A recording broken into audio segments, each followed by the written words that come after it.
Hey guys, it's Celine, and it is Wednesday, the 5th of July today. So I have a sort of a subject that I want to address.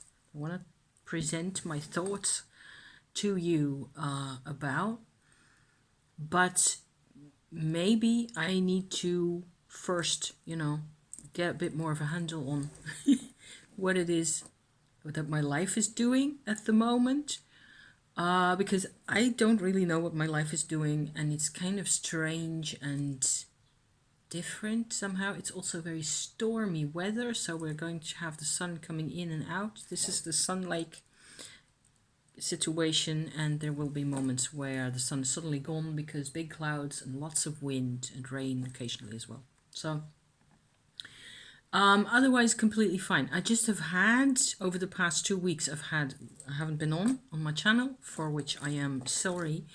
I just had menopause issues and I wasn't able to like sort that out like quickly enough. And I got into a whole lot of menopausal underbelly and lymphatic system problems again, where I just had a lot of belly aches and a lot of neuralgia like pains in my body again, as if I had done no work at all over the past 3 years. So I was not so happy. By now, I think we're through that, and I will be having to, reevaluate the whole process again in terms of menopause, because I do regular or irregular, menopause kinds of, progress reports and things, because nobody does those either. And I just think that it's interesting. You could do worse than to talk about this large phase that we go through as women at a certain age, where suddenly everything changes and the body has different needs, the body has different perspectives, and everything just sometimes it gets quite weird. It can also get really painful and stressful, and I want to address those things on and off, but not today necessarily, because I have also other things on my mind. It's, I suppose, part of the problem, is that necessarily because of our hormonal setups, men and women, women and men, don't experience the world in the same way and don't see the same things as important, don't find the same paths important for themselves.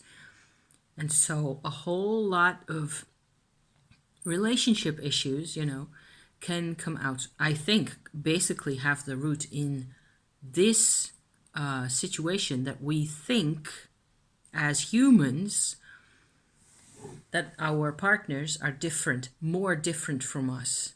We stress that which is different instead of that which we have in common. And that depends, of course, a great deal on where you're going to sit. Are you going to sit in a place where I want to have awareness of what it is that we have in common, or I want to stay apart? Is that, it's a choice. It's one or the other, really. So that's where I'm gonna go with this video for now, because there's been, interactions and things going on with people that I've seen in the recent past. I've also seen the same things happen with my parents. My parents in particular had this very complex and difficult relationship that I am a product of, basically. Not so much my husband. In his case, his parents divorced as well, but they didn't go through the same type of scenario. So I'm back out again on my channel. I make videos again, and I want to today talk about this particular kind of a scenario, because I've recently talked to people where I think there's things that need to be said, or that people can benefit from, or that I certainly like to think about, to try and understand more what is going on for all parties, you know? So yeah. So the type of relationship that I want to address here is called, it has a French name, actually, it's a fairly old name. It is called a Folie à deux. So that is actually most often, I think always, but maybe not necessarily always, a romantic relationship. In a lot of cases, and there, I think there's a spectrum, okay? This kind of thing has there's extremes in everything, and you could, if you're in the relationship yourself, you could determine that maybe there is like moments or instances where this folie à deux dynamic really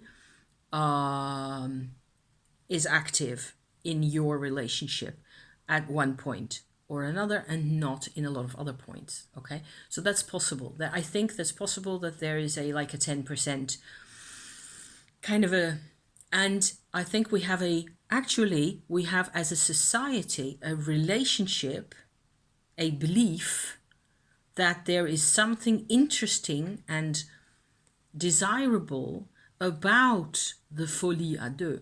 So I'll put a Wikipedia link, because I know they're on Wikipedia with this kind of intel as well, in the description to this. If you have no idea what it is that I'm talking about, or why it is used in this way, it's a bit of an old-fashioned term, but I was glad that I found it again, because, well, I think it creates a lot of problems for a lot of people, and it creates disharmony and conflict, and losing sight of what's important in a relationship. And so I've been thinking about relationships. I've got a ton of notes here, and the first thing that I wrote down when I started sort of processing my thoughts for this video, the first thing I wrote down was, relationships exist so that we don't have to be completely independent all the time, right? And autonomous, so that we don't have to be awake and aware and do everything ourselves. Relationships serve this wonderful purpose of allowing us to sleep sometimes, to trust, to leave another person to pick up the slack. We are allowed to forget things. We're allowed to relax. That's the benefit. In my book, that is the benefit of a relationship. You should have always, actually, ideally, the situation where with your mate of life, whoever that is, you know, if you have one, the ideal situation, in my opinion, in my experience, is where you're more relaxed when they're around. That you can afford to literally fall asleep on the couch in front of the telly and just let it all be for a bit. Because that's healthy. That's good for us persons, especially if you get on in years and you have to deal with things like menopause and whatever else, you know, in that kind of, this kind of category. You know, you can't just be hyper strung and active, and it's not going to work. You're going to exhaust yourself. And that is what we see happen with people, right? So, that is, in my book, if the relationship doesn't give you that sense of safety and relaxation, then it is often, in the long run, better to not have a relationship at all. Of course, that's not how it works, because people are attracted to each other, people have needs, and all sorts of needs, and people get into a kind of a little novel, like a romance novel, with whoever gets in that closeness with them. And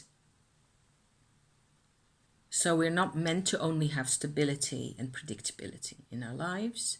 And this is where this Folie à Deux actually supplies, gives us a sense of identity even. But it's really tricky terrain. But it works the other side to where relationships are not stable and predictable and safe and relaxing.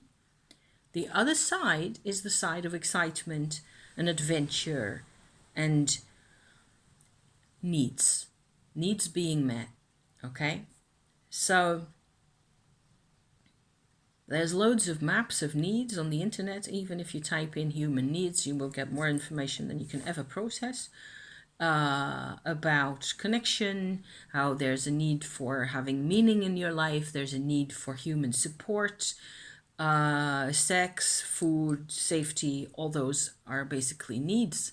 And they often, it seems like they're in conflict with each other. I believe that nowadays, I didn't used to look at it like this, but nowadays with my recent, over the past couple of years, personal growth journey that I've documented on my channel quite a bit, I would say human needs are magic. And it is what forces us to change, basically. If you admit to a need, and that's where, of course, that's where the hang up is most of the time, because we are scared and we feel vulnerable and we don't have like something that has our backs enough. So we turn to another human to have our backs, on the one hand, to protect us, to keep us safe. And at the same time, there is like this whole language of needs, which is a terrible challenge. And there is an enormous possibility there for all sorts of personal change or all sorts of personal growth. And that is what I call magical. It's change, is magic. But it can be a terrible challenge. If you do not have whatever you need, as in terms of stability, in terms of inner assurance, inner awareness, I don't know. Maybe it's not so much intrinsic values. You have to be reasonably sure, I think, in order to make progress, in order to accept the challenge of the needs. Okay, so the weird things that come up in life, the wanting and the dissatisfaction and the craziness, the addictions, the pain, all those things, in order to face that in the long run. Often in the short run, we don't know what to do with challenges like that. But in the long run, you have to sort of be able to trust yourself, trust the universe, trust nature, have some form of a mental, moral basis. This is all very much non-folie à deux. When you don't have the backbone, there is much more of a chance for the folie à deux kind of a mechanism to get installed, to get settled and take root in a relationship.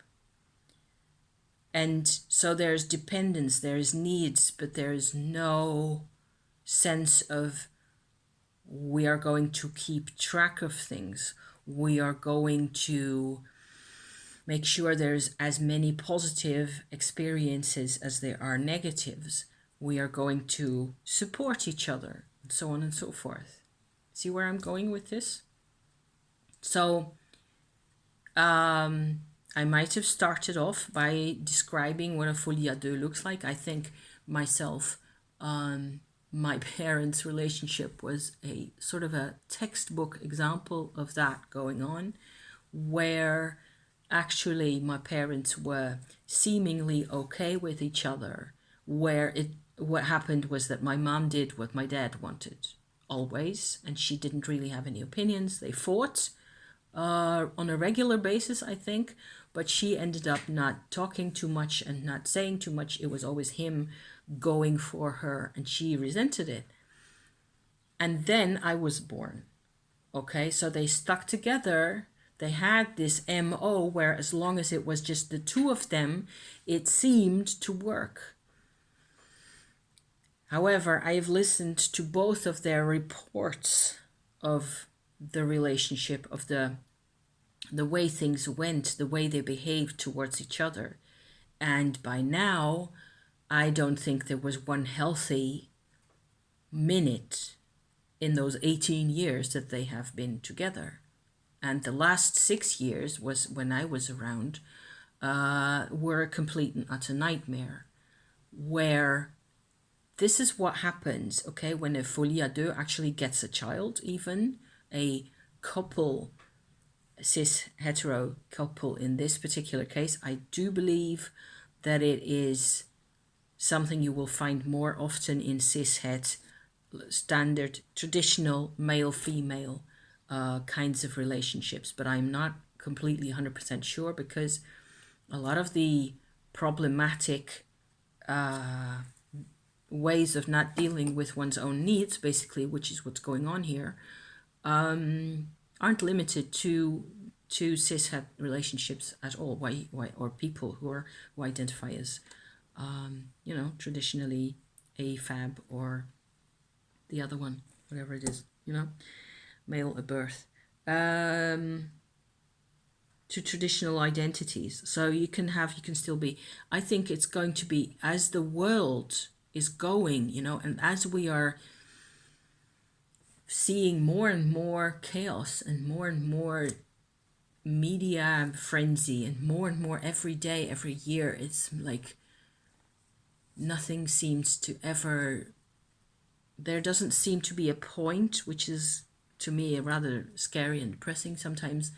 There doesn't seem to be a point yet where as a humanity we finally start to use our brain and our common sense. And so how do we save each other? How do we save the planet?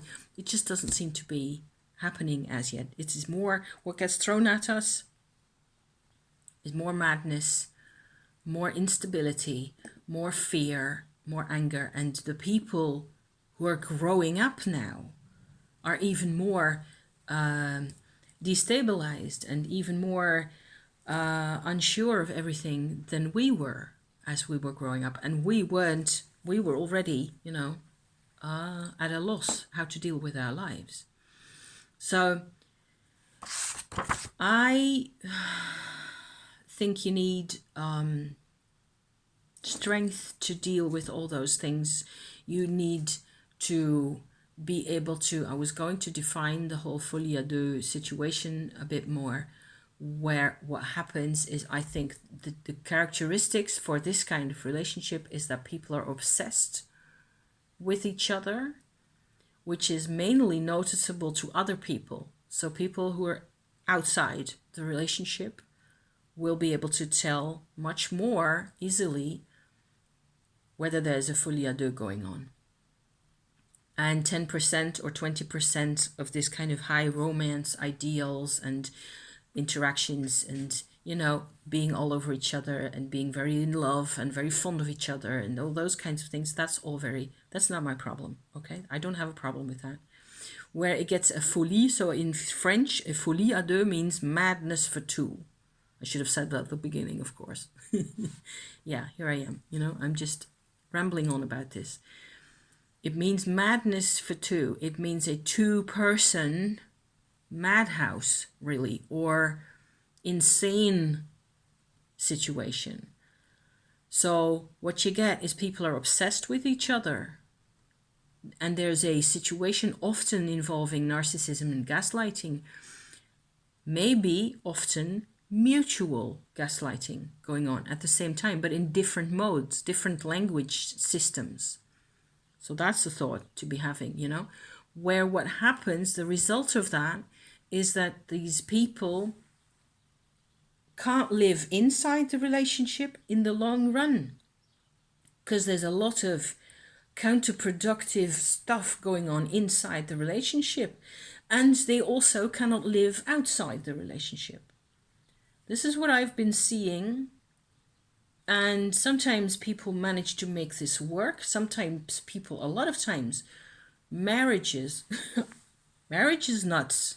I mean, I'm the first to say long-term marriage is nuts. It is by definition a madhouse anyway, whether you like it or not, depending on how much you can actually choose to be a magician, be the person who decides, okay, I'm not going to freeze.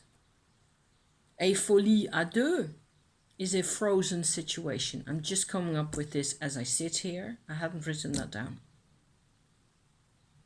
So this is just to have you to give you a bit of an impression of what it is, that how it looks like. Okay, these people, when people are in a folie à deux situation, often they've been together for quite some time. They have rituals and set fixed ways of doing things that they have to obey or have to follow, both of them.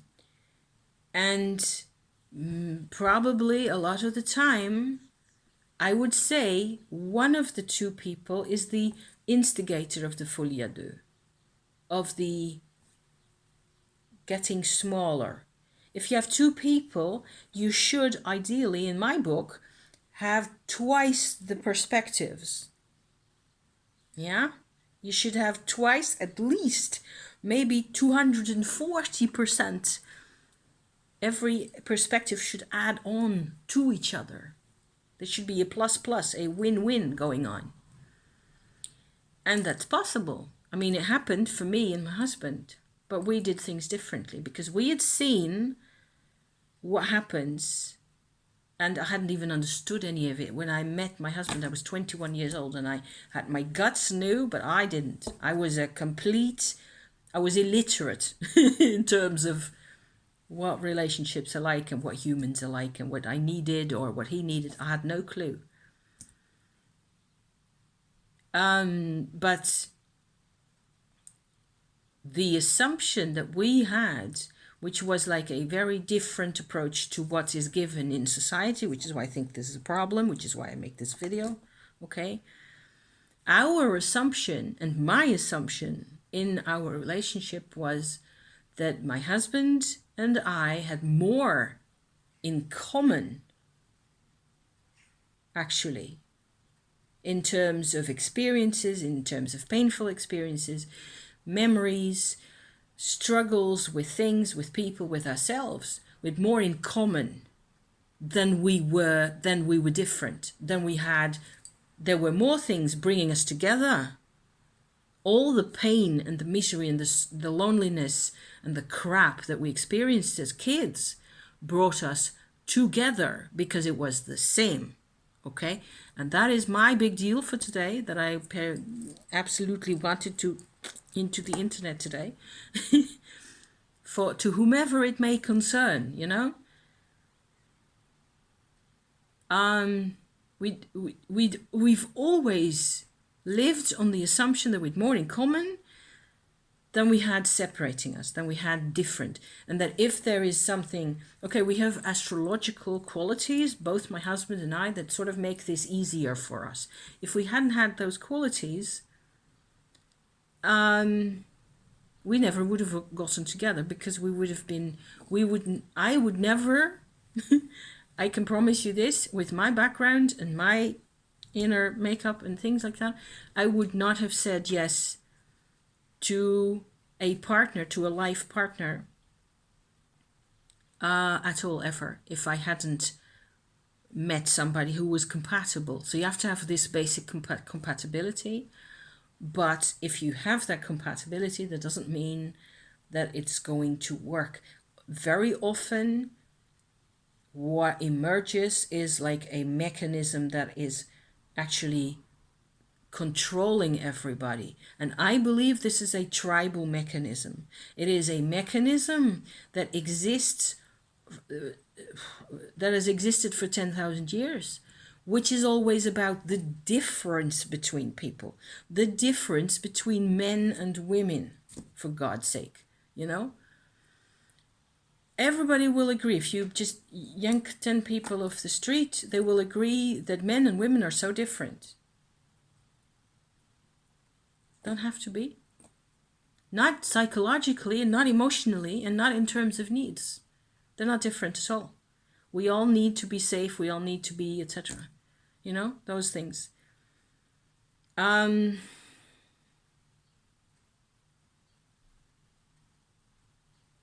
You can have a really tight relationship, but it has to be, and you can have lots of romance and lots of weird, funny, funky, kinky things going on.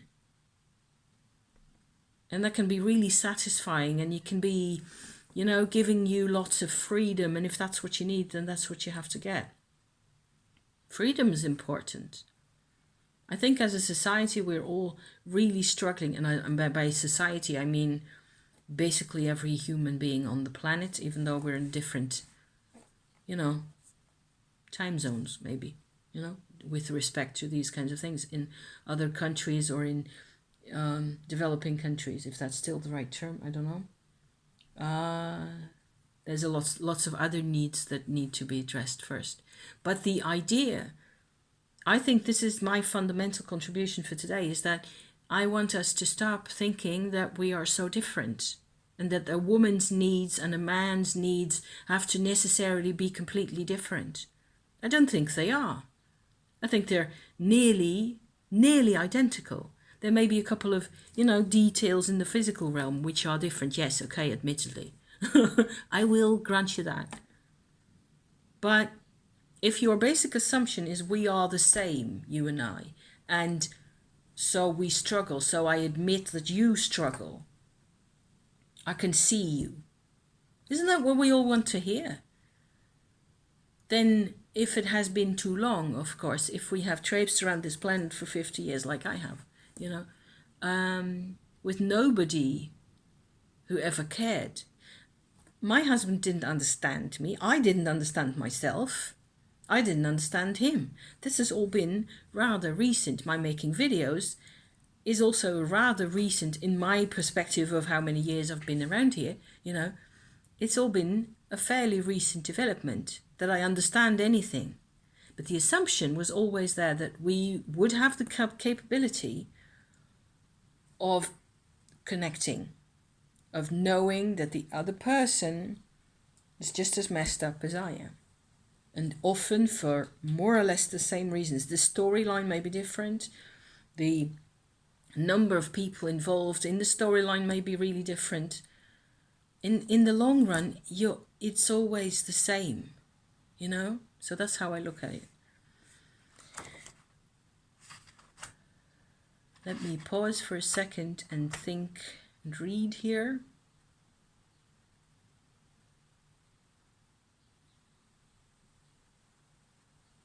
I don't want to go too much into the details of how difficult all this can be, because it can be.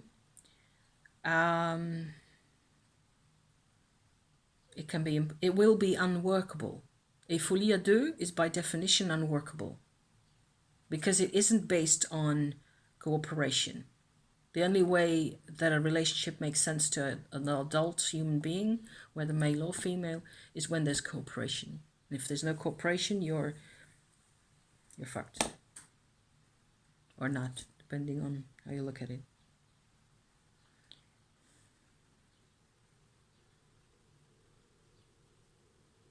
I want to stress on one more point, and that is the tribe. Because there is a history, people who get involved in a folie à deux historically have been betrayed by their tribes. Always.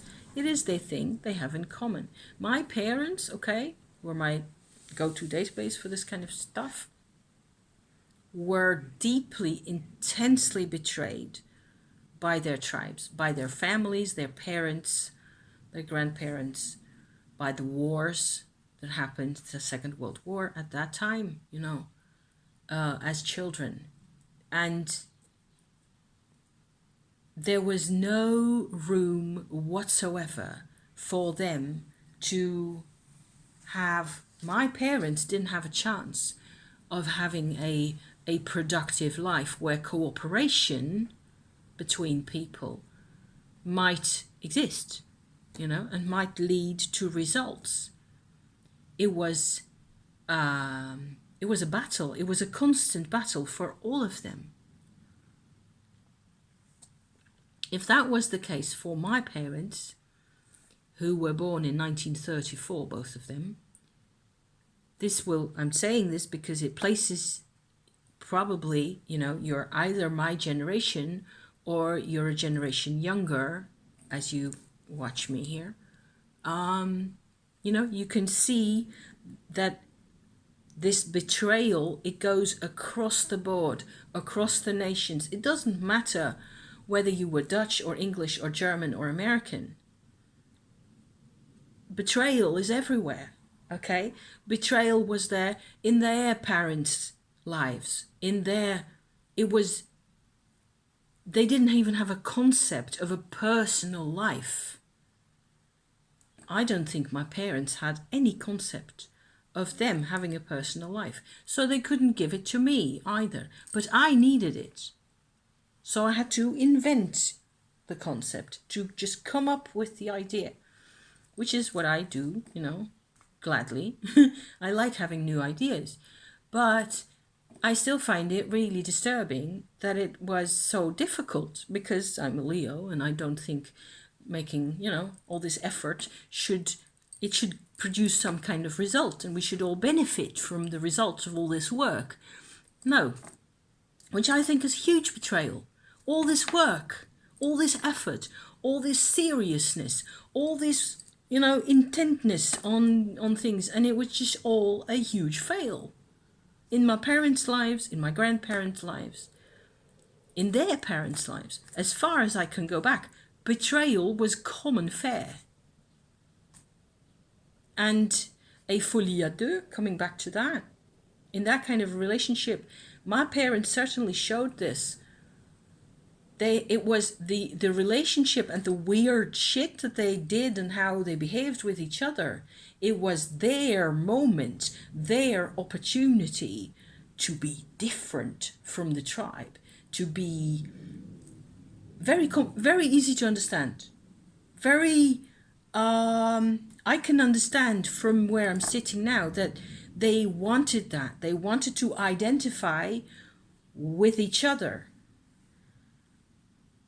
But they based it all on difference and not on carrying together and supporting each other and general, cooperation. So I hope this makes sense to anybody out there. I really do. It's a really uncomfortable subject. I'm going to finish my tea. This is already half an hour, a bit more. Thank you for watching. I hope this is, just a couple of random thoughts. But I think it's important. It's very tempting. I even feel that sometimes it's tempting to believe in one's specialness and in the specialness of this relationship. But it's a dangerous road, because it's so easy to get seduced into things you don't really need. So I think mapping out for oneself what it is that one really needs, that we ourselves need, that is the road forward, always. Yeah, first have to decide what is it that I need? How do I need this? How important is this compared to this other thing? Where are my needs? Where do I feel safe? That kind of thing. And then from that analysis, we can understand the other person's analysis and what their needs are. And you will end up seeing that a lot of it is about safety and cooperation and companionship. and so on. I don't think it's necessarily a nightmare to be alone all the time. It depends. You can be gloriously alone, either because you really are very independent. That's possible. Not many of us are. Not many people are really independent. But if we coexist with someone, then cooperation is the only way for that to work. I've said this enough times by now. I hope this was useful to you. Thank you for watching again, and I will probably be doing a witchy check-in of some sort later this week, because I feel loads better now. I'm actually capable of doing the chatty, rambly thing again. And, you know, more tumo and demons and things like that, because I'm all about it. So, also it's summer, and it will be hotter later in the week. So, nice, you know, summertime. So yeah, I'm going to definitely enjoy that. Gonna have my cup of tea, go in the bath, and I will be seeing y'all whenever I can. Okay, thank you for watching, my dears. Best of luck to you. Bye bye.